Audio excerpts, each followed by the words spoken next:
Welcome back, guys. This is Dana from Masterland Investing. Thanks again for tuning in. Hope you guys are having a good week. Something I've come up with, and I think I've talked about it before, but it goes back to relationships.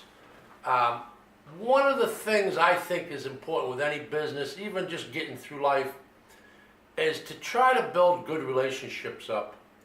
It's worked well for me in the land investing business as well as just in the social arena as I go through life.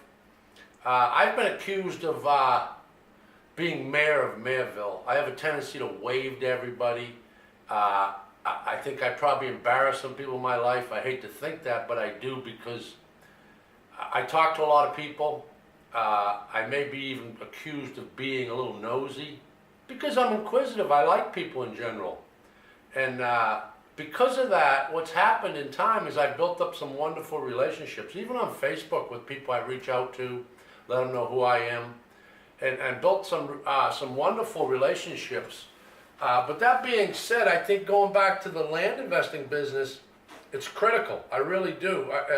I was talking to somebody the other day about it, and in essence, it's not what you know, it's who you know. I've had it happen multiple times in the land investing business. There was a time I was working a particular area a little while back and built a rapport with a particular broker in that area, realtor slash broker. She owned her own in-house operation. And because I built a good rapport with her, she was a lot older than me actually.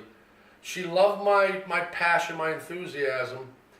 And believe me when I tell you, it paid off tenfold, the relationship I had with her, because what happened was she was one of those 90-10 scenarios I talked about. She was one of the 10% getting 90% of the volume of that area because she was a social butterfly. She knew how to market. She knew how to build relationships with people that were like-minded in the real estate business.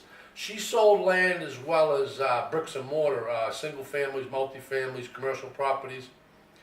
But what she would do was she would actually call me and say, Dana, I got a bunch of new listings. I just got these listings from these these landowners. Before I even put it on the MLS, I'm going to give you a heads up on it. It's a great deal. The market's moving. I'll give you a couple days. Get back to me and make a bid. And I got so many from her. I actually had her call me a couple times and say, listen, I've had some contracts here on my table that were with builders, and they exceeded their 30-day contract.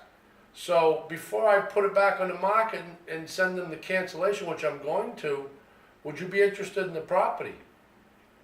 And the reason that happened was because I built a relationship up with her.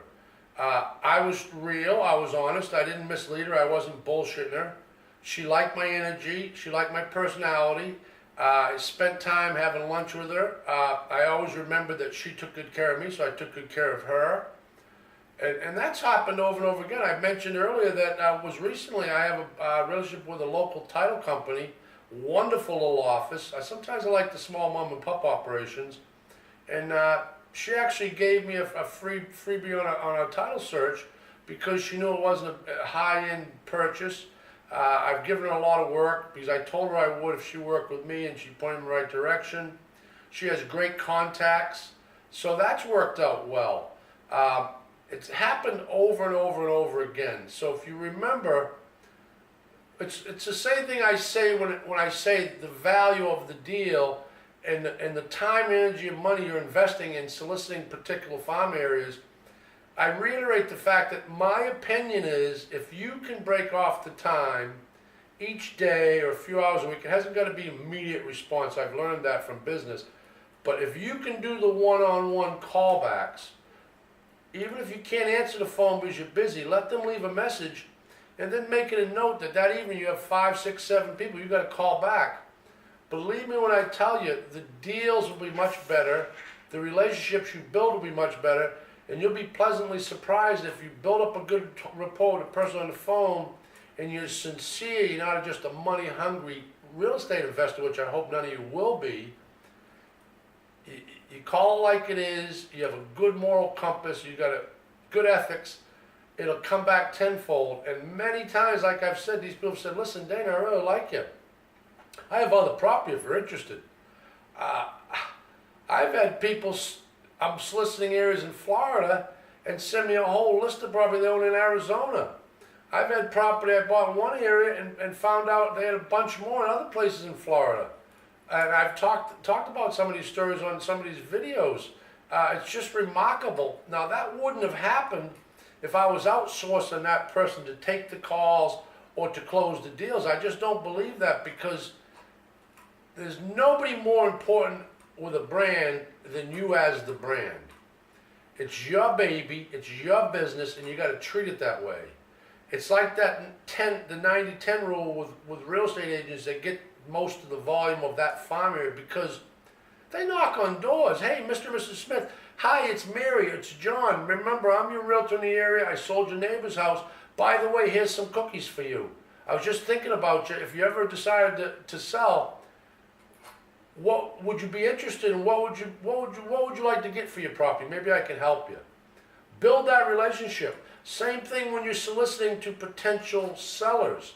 Make sure you let them know that you'll do everything in your power to make it easy for them. You're going to do your best to give them what they need. You're a problem solver. These things are key. But going back to that relationship scenario, one-on-one on the phone calls if you can. Go out there, shake hands, get involved, and I don't do it as much as I should, but get involved in investing groups. Make it a point maybe once, twice a week to go somewhere, have a business card of what you do, because the more people that know what you do, they may not be interested, but they'll say, listen, I got a cousin, I got a friend that's got to get rid of some land, they need some money, they bought it, they paid too much, they want to sell it cheap. You just don't know. I learned this years ago. If you don't ask, you don't get. So how are these people going to know what you do unless you let them know what you do and what you can do for them or their friend or their neighbor or their family member? So that's it for today. I'm trying to keep these a little quicker. Sometimes they run on. But once again, thank you guys for tuning in. Please subscribe if you haven't. Continue to ask questions. I want to help every one of you guys out. I mentioned it in another video. The course is getting real close to completion. We got a deadline, hoping, God willing, and the creeks don't rise. We're looking at sometime in the middle of the third week of May. So stay tuned for that. So if you're interested, please subscribe. I'll be notifying all you guys once we get close to launch time. But otherwise, go out there and inspire someone if you can. Remember, life is short. Don't be greedy. Try to do the right thing. It's it's a little harder, but try to be nice rather than mean. Try to make someone's day a little better rather than a little worse. Thanks again for tuning in. We'll talk soon. Thank you guys. Bye-bye.